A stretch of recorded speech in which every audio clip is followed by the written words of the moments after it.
La majorité des juges de la Chambre de première instance va maintenant examiner la question de la peine. S'agissant de la gravité des crimes, la majorité des juges rappelle notamment le caractère épouvantable et odieux des mauvais traitements infligés aux 12 soldats de la VRS pendant une période de plus d'1 mois, ainsi que les souffrances physiques et psychiques endurées par les victimes soumises à ces pratiques effroyables au cours de leur détention à l'Evadé et au camp de Kamenica. La majorité des juges relève également que les victimes étaient placées sous la garde exclusive du DEM, ce qui les rendait d'autant plus vulnérables. La majorité des juges a également tenu compte du fait qu'elle avait conclu que Racim Delić avait une connaissance implicite et non pas effective de ces crimes. L'accusation soutient que le fait que Racim Delić ait occupé, je cite, le poste militaire le plus élevé, fin de citation, au sein de l'ABIH, doit être considéré comme une circonstance aggravante. Mais la majorité des juges de la Chambre rappelle la conclusion de la Chambre d'appel selon laquelle, je cite, dans le cadre d'une déclaration de culpabilité, prononcé en application de l'article 7.3 du statut, le pouvoir hiérarchique ne saurait être retenu comme circonstance aggravante puisqu'il constitue en soi un élément de la responsabilité pénale. Fin de citation. C'est l'abus par le supérieur de ce pouvoir qui peut être retenu. Or, en l'espèce, aucun élément de preuve ne laisse penser que Racim Delić ait abusé de son autorité.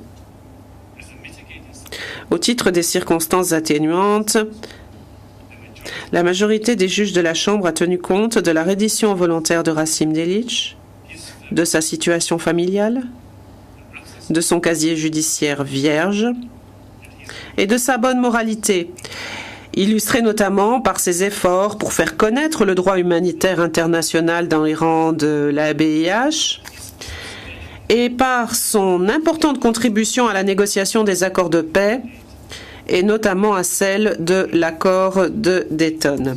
La majorité des juges de la Chambre a également pris en compte les obstacles et les difficultés exceptionnelles auxquelles Racim Delić a été confronté à partir du moment où il a pris ses fonctions de commandant de l'état-major principal de l'ABIH le 8 juin 1993.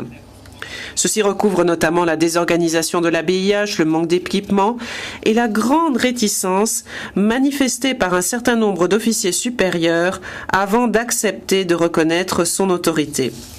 Racim Delić, veuillez vous lever.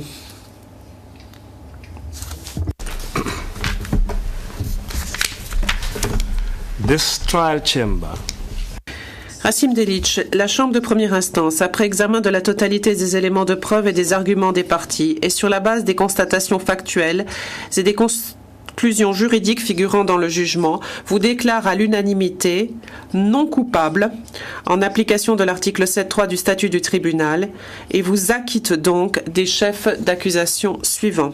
Chef 1. Meurtre. Une violation des lois ou coutumes de la guerre sanctionnée par l'article 3 du statut du tribunal. Chef 2. Traitement cruel. Une violation des lois ou coutumes de la guerre sanctionnée par l'article 3 du statut du tribunal pour les événements de Bikochi du 8 juin 1993 ainsi que pour les événements de Kesten et du camp de Kamenica en septembre 1995. Chef 4, traitement cruel, une violation des lois ou coutumes de la guerre sanctionnée par l'article 3 du statut du tribunal.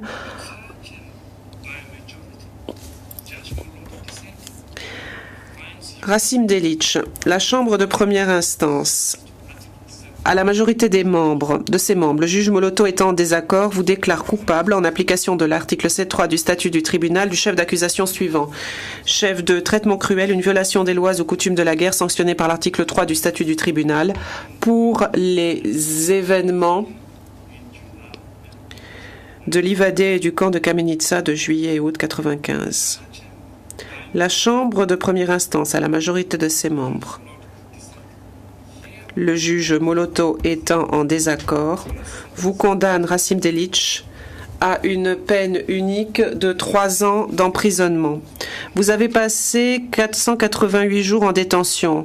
Conformément à l'article 101C du règlement, la période que vous avez passée en détention sera déduite de votre peine. En application de l'article 103C du règlement, vous resterez sous la garde du tribunal dans l'attente de la conclusion d'un accord pour votre transfert vers l'État où vous devrez purger votre peine. Le juge Moloto joint une opinion dissidente. Il souhaite préciser aux fins de la présente audience qu'il a participé aux délibérations portant sur l'avertissement reçu par Rasim Delic et sur son manquement à l'obligation de prévenir et de punir. Il adhère à toutes les conclusions issues de ces délibérations. Cependant, à la lumière de sa propre conclusion sur le contrôle effectif, qui est exposée en détail dans son opinion dissidente, il est en désaccord avec la peine prononcée contre Rasim Delic par la majorité des juges de la Chambre de première instance. L'audience est suspendue. All rise. Will you wait?